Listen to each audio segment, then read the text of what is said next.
we will conduct a thorough study of our public health and clinical response to COVID-19. We will review the economic incentives and reliefs to understand who really benefited from them.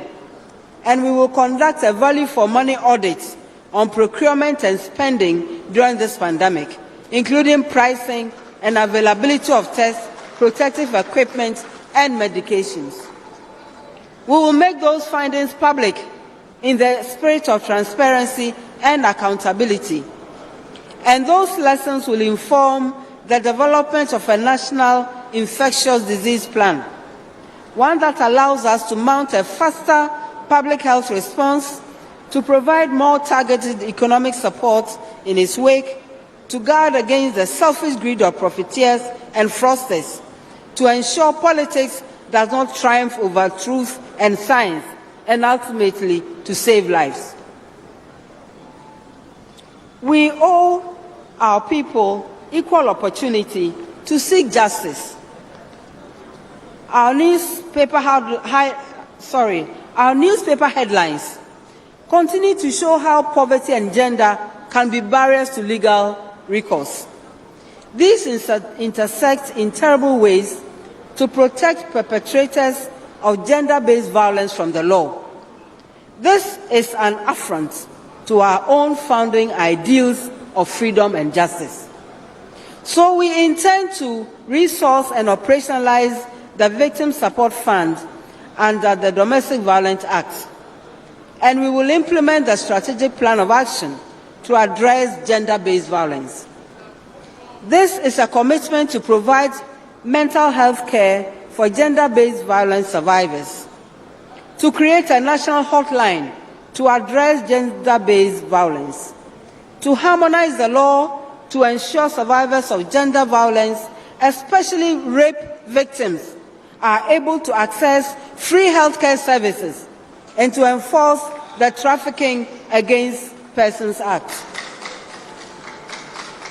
and to ensure that poverty is no longer a barrier to competent representation in our courts. We will increase resources for public defenders and expand the Ghana Legal Aid Commission to increase access to justice for the poor and the indigent. Still on social justice for our people with disabilities. Central to our political identity as social democrats is a belief of equity and inclusion. We are invested in removing the barriers that exclude any Ghanaian from reaching their full potential, especially those potentials of gender and disability that worsen inequality in our society. Ghanaians living with disabilities continue to inspire with their tenacity, with their resilience, and we as a society must meet them with humility, with humanity, and be responsive to their needs. And this should not be done out of pity, but out of a sense of justice and a desire to do what is right. I was proud to hear the promise that His Excellency John Mahama made to the disabled community in Wa last week. This government's decision to reduce the current government's decision to reduce the share of the District Assembly Common Fund allocated to disabled persons by a third is not acceptable. It is a failure of moral leadership on this matter, and it shows lack of interest in equity and inclusion. And that is why we pledge to review this decision. And because inclusion often means physical access for persons with disabilities, we intend to expand and enforce the laws governing physical access to public buildings for persons with disability and to ensure compliance of government buildings across the nation. Again, this is a moral priority. It is not a political one. Our commitment to social justice extends to gender. I'm living proof of it. But as I said a few weeks ago, the measure of a person's character is how you extend privilege to others. I believe that by holding the doors open and making many more women have opportunity to participate in this, in nation building, we will receive other ideas, fresh perspectives that will bring to our nation's development, and that will also save our lives and guarantee the lifeblood of progress. Empowering more women will make our politics and governance more dynamic, more vibrant, more responsive, more inclusive. And in this hour of crisis, Ghana has never needed that freshness, energy, and optimism more than she does right now. Those of us as gatekeepers must recognize this. We must embrace it. We must facilitate others coming through the door. Therefore, the commitment to increase the participation of women in governance is not an idle one. We will focus that effort on the youth so that government of this country better reflects its gender and age demographics. The history of this nation has borne out over and over again the power and potential of young people, including women, to move justice, inclusion, and accountability in governance forward. And while this sometimes means political opportunities, it extends to so much more. That is why we intend to implement the Affirmative Action Bill. If it's not passed, we'll pass it, of course. This is a first step in the direction of justice for Ghanaian women and our centuries of contributions to this nation and the peoples that comprise it. But women face other challenges too.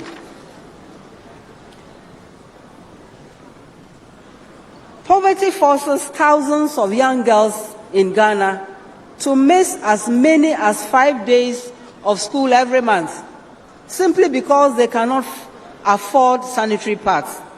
This is unacceptable and it is unfair. So we will provide free sanitary pads for girls to ensure that a perfectly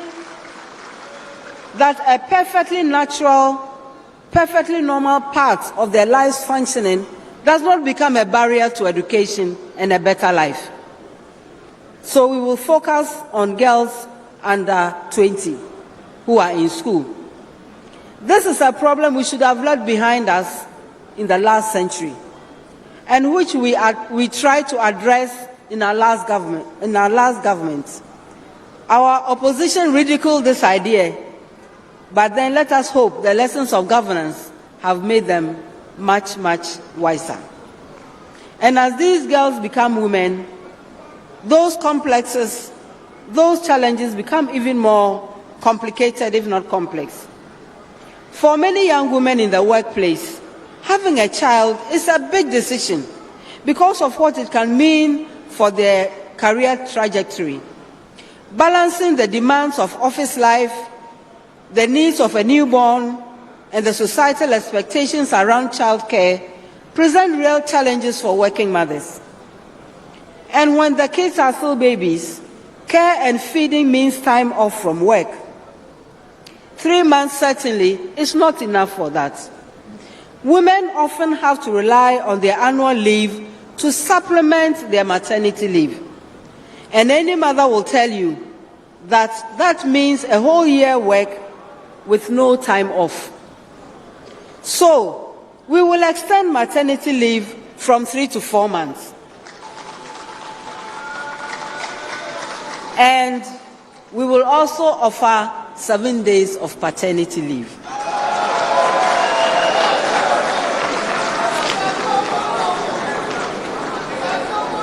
Childcare itself becomes another obstacle. When young families cannot afford childcare or have no one to lean on for support, it is the women whose careers and aspirations suffer the consequences. So, as part of our plan to invest in early childhood development, we will work to ensure that creches, daycare centers, and nurseries for children are established in formal workplaces. For example, the ministries complex and, let's say, our markets too. But women also face unique threats. Sexual violence is one of them.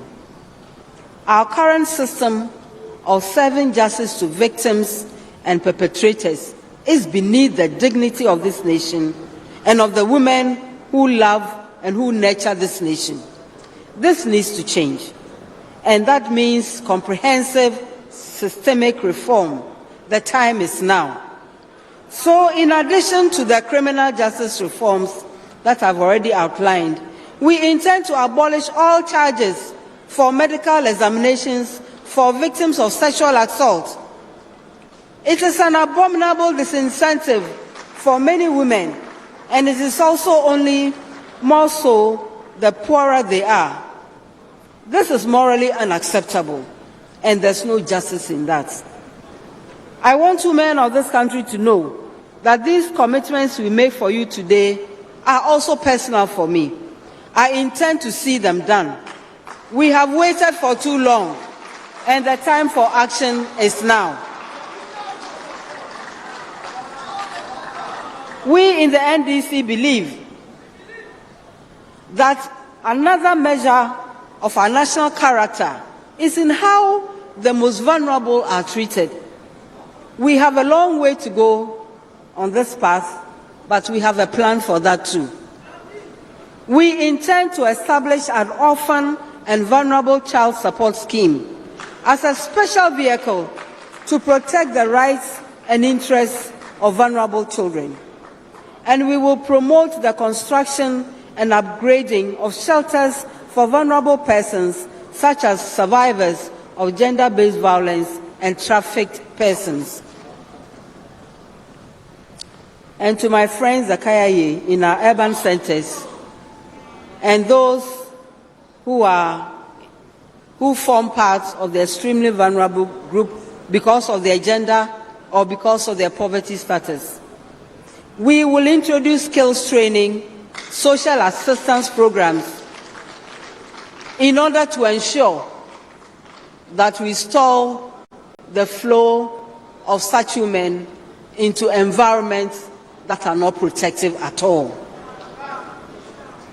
We will establish a center of excellence for training social workers to take care of vulnerable, including the elderly, and recognizing the needs and challenges of aging in our time. We will also amend the National Health Insurance Act to reduce the age of eligibility for premium payment under the National Health Insurance Scheme from 70 to 65.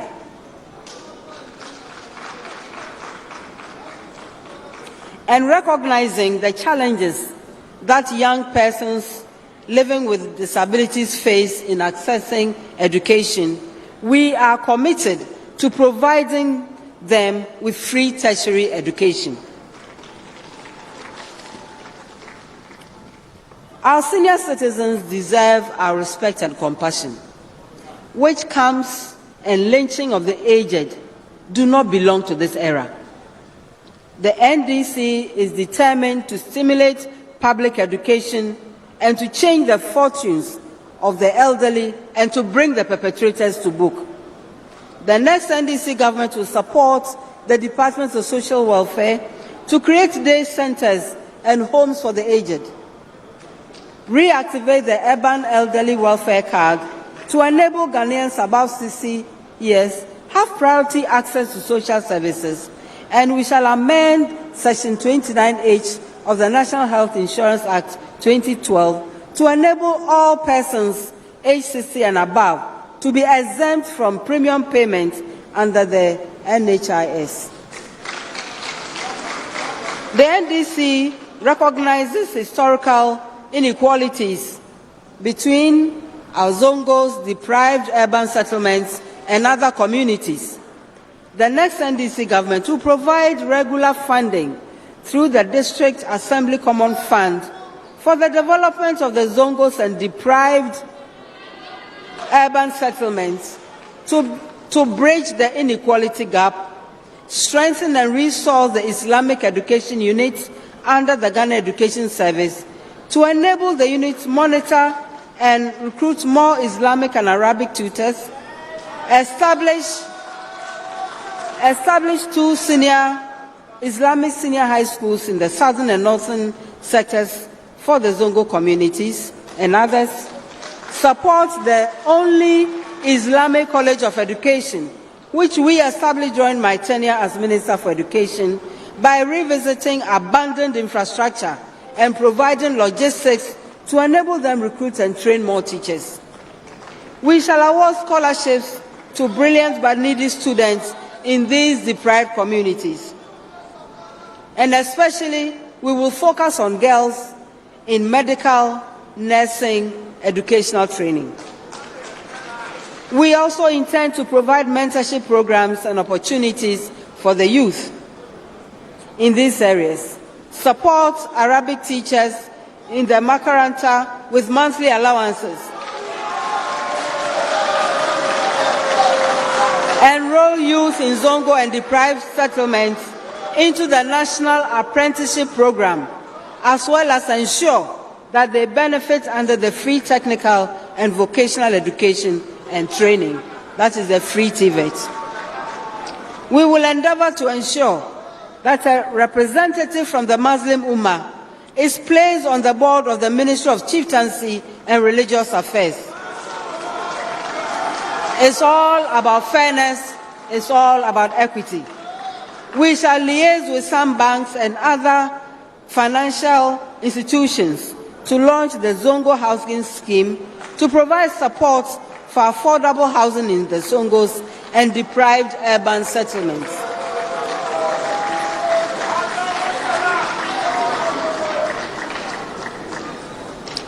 The NDC is committed to prioritizing youth development through various youth empowerment and entrepreneurship policies and programs.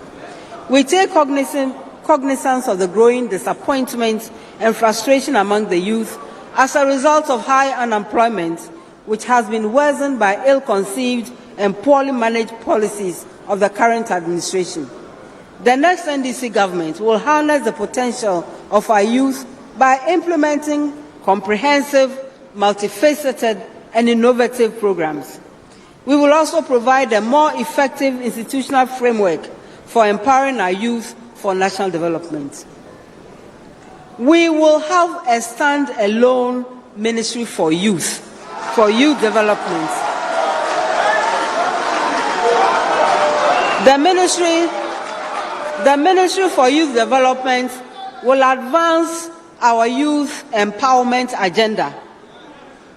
It will mainstream and prioritize youth issues, coordinate the implementation of comprehensive youth development policies and related agencies, address the multifaceted issues confronting the various categories of youth in the country, coordinate entrepreneurship and skills training opportunities for all young persons, especially vulnerable youth groups, facilitate youth participation in decision-making at all levels for national development, build the capacities of our youth and create more employment, decentralize the labor office. His Excellency has already talked about it. The 1 Million Coders Program is an initiative that will be implemented through a public-private partnership to provide free training to about 1 million youth with knowledge and skills for coding and programming, web developing, apps developing, expand opportunities in the knowledge and ICT-based economy. In closing, I'll make a few comments. Our manifesto, the People's Manifesto, has been well thought out. What makes it credible is that we have a dependable track record to back it up. The people believe in us because if it is about infrastructure, if it is about healthcare facilities, if it is about schools, if it's about roads, our track record towers above that of anyone. We have no reason to falsely lay claim to projects initiated by another government and even forge non-existent ones. Ghanaians believe us because there's evidence of what we can do and what we do with the revenues and loans we contract. The people believe us when we say we are Democrats because we are. We do not hunt and taunt those who disagree with us because we cherish freedom of speech. We believe the true test of leadership is to eschew arrogance. We do not set out to collapse businesses of those who do not belong to our party. We are a party of fair-minded people. We believe in equal opportunity, and so we give every Ghanaian his or her due. We believe in adding to what we inherit. We do not destroy what others have toiled to create so that anyone will reap where they have not sown.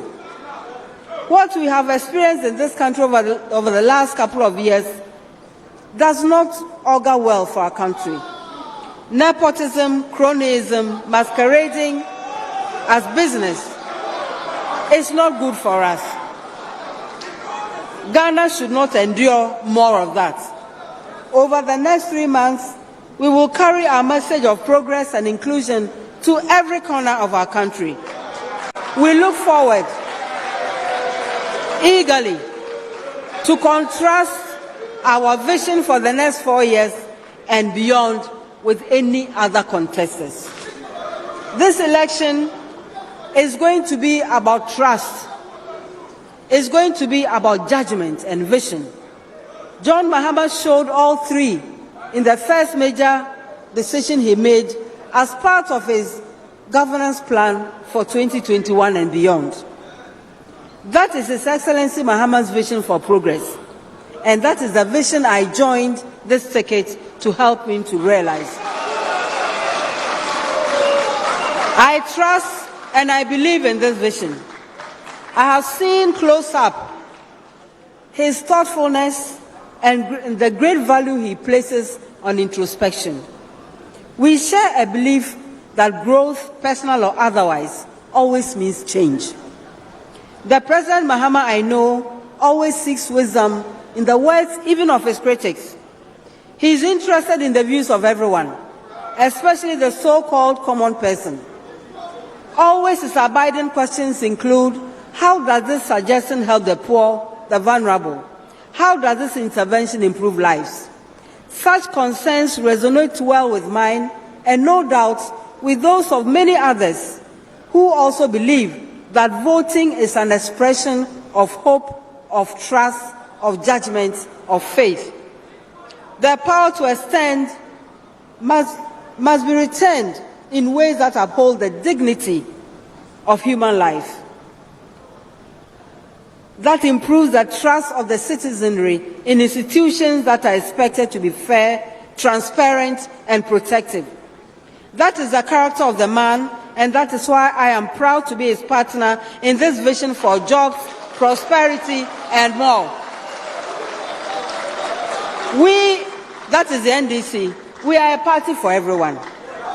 The farmer, the fisherman, the educated, the non-educated, the teacher, the nurse, the vulnerable, the market trader, the hawker, everyone is welcome.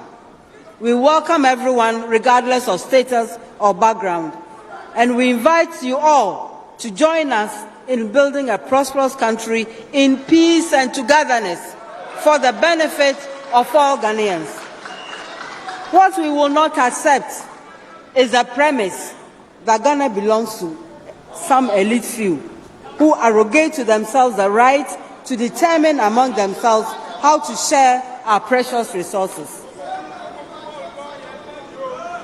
Let there be no doubt that this country, our beloved country called Ghana, belongs to all of us, including generations unborn.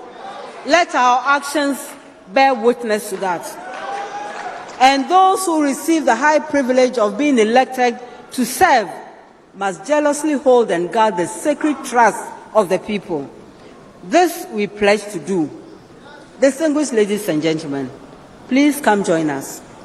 Let's spread the good news of the People's Manifesto. And on December 7th, join us again in reminding those who may have chosen to forget the truth that the people are the real owners of this country. Thank you very much for your attention.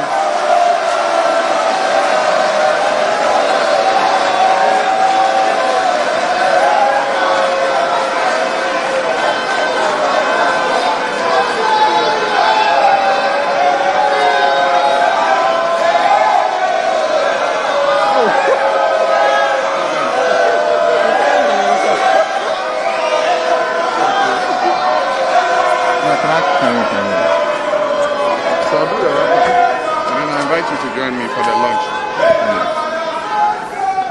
Thank you. Please be seated.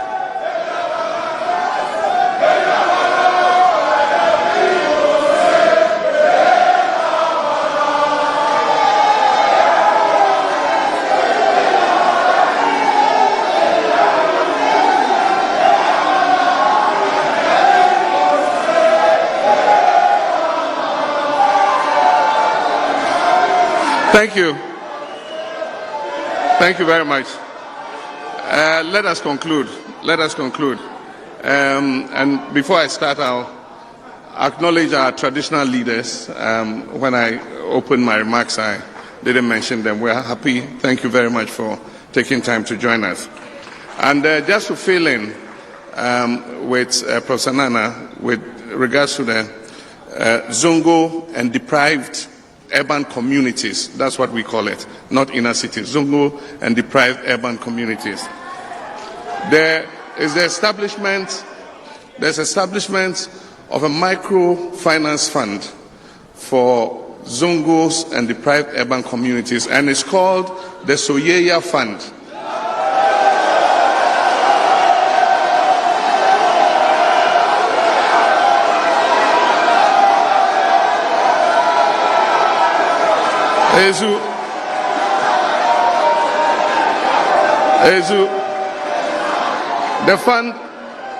The fund will be accessible to all people who live within Zongos and deprived urban communities, and it will not discriminate. In addition, I'll just mention a few things to do with sports, or as the sports fraternity will not forgive us. We'll establish a sports development fund, and we'll develop a comprehensive national sports policy to outline the vision and strategies for sports development in Ghana. We'll revive and invest in inter-school and colleges games in order to develop talent. For companies that invest in sports, we will facilitate tax exemption and tax relief regimes to motivate private sponsorship and promotion of sports. We'll promote and provide funding for the lesser-known indigenous sports. We'll ensure the successful hosting and organization of the 13th Africa Games to be hosted in Ghana in September 2023. We will continue and complete the new Edubiase Sports Stadium, and we'll establish sports stadia and other recreational facilities in communities and in all the districts. Now, this is an interesting one. We'll use the Sports Development Fund to assist the sports associations to provide and improve remuneration and welfare of local sportsmen and women. This fund will also be utilized to assist teams that qualify for continental competitions. This fund will assist them to be able to go and participate in the competition. And the final part, we'll vigorously reform and expand access to professional legal education. Honorable minority leader spoke about that. We'll provide opportunities for all qualified LLB holders by granting accreditation to certified law faculties to undertake the professional law qualification course. He spoke about that. We'll establish high courts in the 6 newly created regions, and we will decentralize the services of the appeals court by providing facilities for the appeals courts in the Western, Northern, and Volta regions. We will pay assemblymen, members.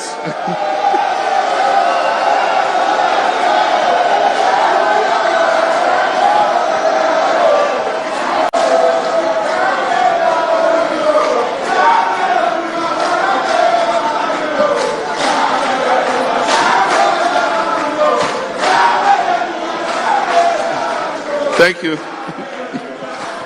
We will pay assembly members and give them responsibility for the collection of births and deaths statistics in their electoral areas. We will ensure the depoliticization of the civil and local government services.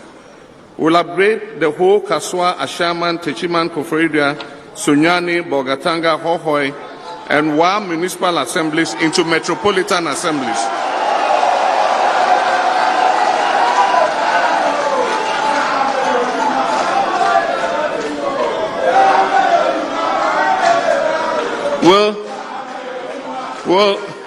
We'll establish accounts for the disability fund in every district, and so the percentage meant for the disability fund will be paid into a special account.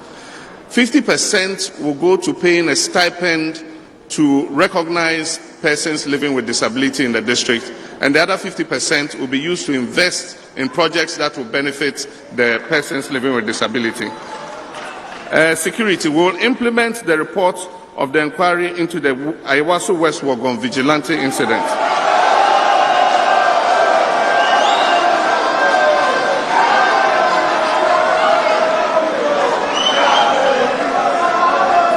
We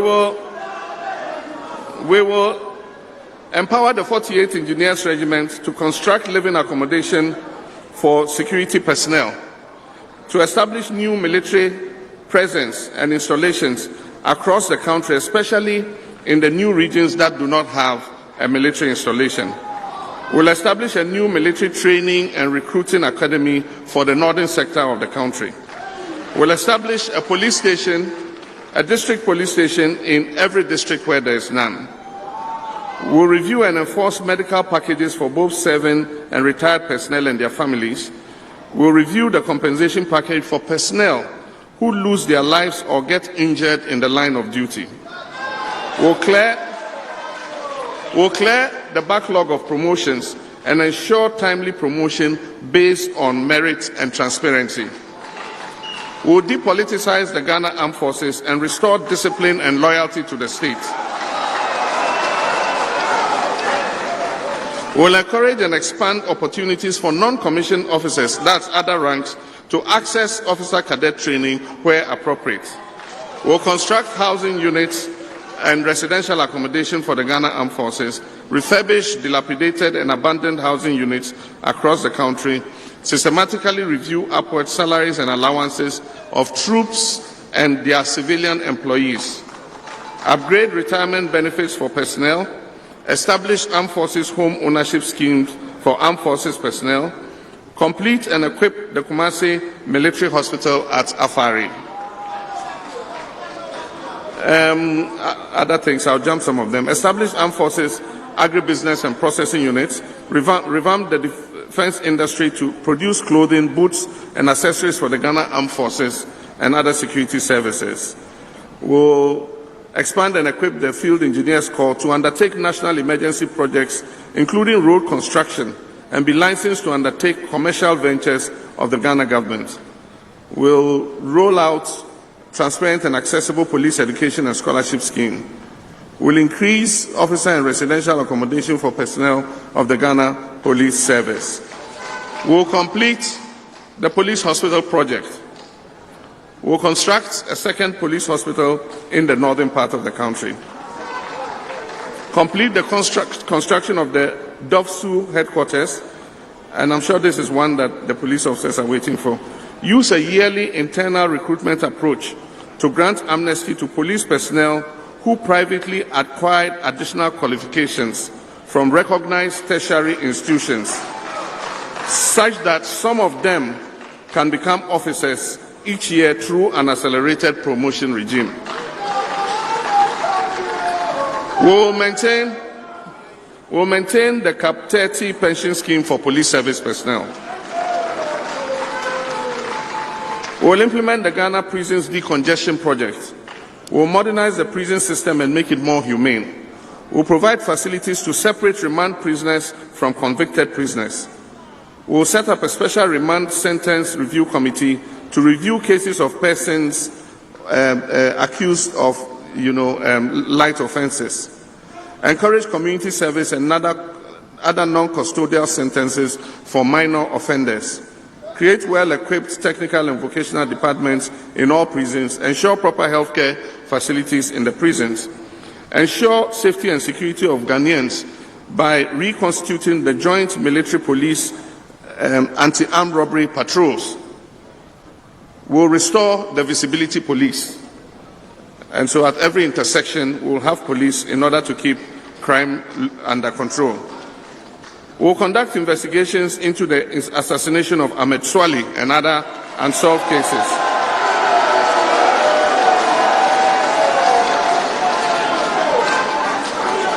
Including the murder of the late Honorable J.B. Dankwa.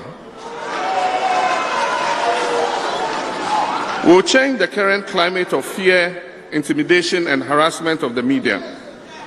We'll continue the process towards passing the broadcasting bill.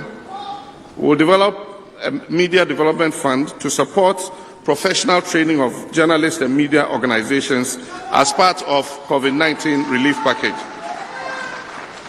The NDC will address the canker of nepotism and growing corruption. We'll restore the integrity and strengthen independent anti-corruption institutions, and they'll be at the forefront of our fight against corruption. We'll strengthen the anti-corruption institutions like TRAJ, IOCO, the Financial Intelligence Center, the Office of Special Prosecutor, and empower them to investigate all cases of corruption swept under the carpet by this administration. They will also be empowered and free to investigate any incidents of corruption under the next NDC administration. We will introduce legislation to regulate agency representation and the conduct of business practices of multinational companies. This means that if a multinational company wants to do business in Ghana, it's not a crime to have an agent, but they will be compelled to disclose who their agents are for transparency, for purposes of transparency. Update the guidelines for political office holders developed and launched during my administration. The presidency shall not act as a clearinghouse for corrupt appointees.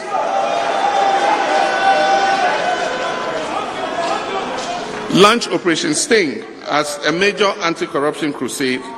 Be relentless in efforts against corrupt political appointees and public sector workers. Amend the law to enable publication and audit of assets declaration forms by political and public office holders. Codify the conflict of interest situations. Make single source procurements or sole sourcing an exception and not the rule. Create a fairer emolument system and remove the distortions between Article 71 office holders and other public sector employees. Reduce drastically the current size of ministers and their deputies. Reduce the number of political appointees at the presidency and other institutions. Reduce the number of ministries in order to save cost. Continue and complete the constitutional review process. Depoliticize the civil and public services. Roll out an aggressive social housing plan to deliver a minimum of 20,000 low-income houses in all districts of Ghana. MMDAs will work with traditional authorities to acquire lands for the project. All materials for the housing will be sourced locally, and will implement a national mortgage assistance scheme for security services and other public sector employees. Ladies and gentlemen, I want to thank the National Manifesto Committee for the diligent work that they did. It has taken them many sleepless nights to be able to complete this work. I believe that this is a manifesto that holds the key to the destiny of Ghana, It is possible, it is implementable, and I know that with the support of my running mate, Professor Nana Jenopoko Ajimai, the executives of our party and our government to be come January 7th, 2021, we will be able to implement this project, this manifesto. I know it's not going to be easy because we are looking at the numbers. We know we're going to inherit a very tattered economy. For those who pride themselves on economic management, I mean, they should really feel ashamed to hand over an economy like this to another administration. Highly distressed in terms of debts, budget and fiscal overruns, uncontrolled borrowing from the central bank now, and we understand the difficulties we're going to face. One of the first things we'll do is to achieve consensus on economic management. And so we will hold a second Senchi conference, for those of you who remember Senchi 1, which was boycotted by the NPP. I hope this time, even if they're in opposition, they will join us for Senchi 2, so that we achieve consensus on economic management and fiscal consolidation going forward. I want to thank our National Executive Committee for the emergency meeting this morning to approve the manifesto. At this juncture, I'll invite my running mate, Nana, to come up and join me as we launch the manifesto.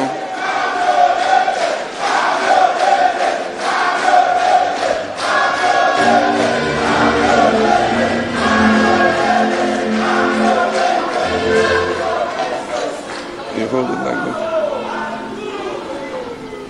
It is our honor and privilege to declare the 2020 Manifesto of the National Democratic Congress with the theme Jobs and Prosperity for All, the People's Manifesto, duly launched.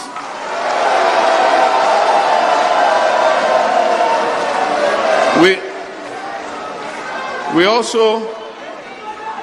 also conscious of our persons living with disability, and so we did not only complete and launch the main manifesto, we also completed and we are launching today the Braille version of the NDC manifesto. Thank you very much, and God richly bless all of us.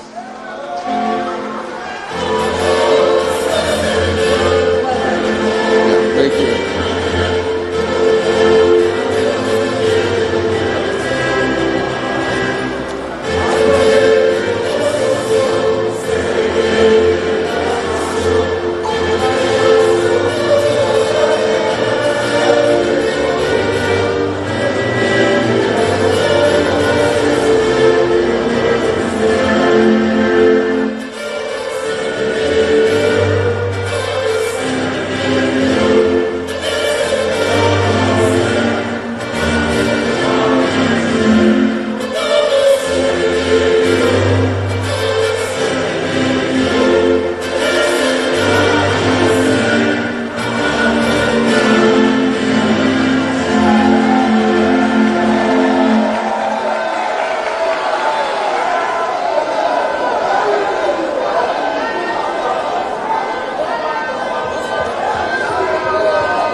C'était fan, Kojobi.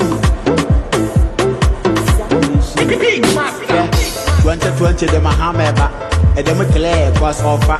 I go for the band with Beshebo 4 years, but now. Ladies and gentlemen, please take your seats. Please take your seats. Thank you very much. kwam abane de mama fa I say mama fa 2020 when you be play cause mama fa I say mama fa mama fa. We are not done yet. We need to take the Muslim prayer. Gala me say was so be say Take your seat. oba na okofa so yes wasi yentimenti na. Please take your seats, ladies and gentlemen.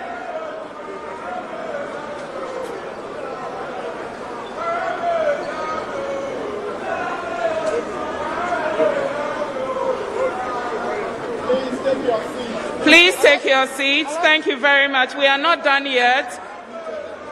Please take your seats. Thank you very much. We are not done yet.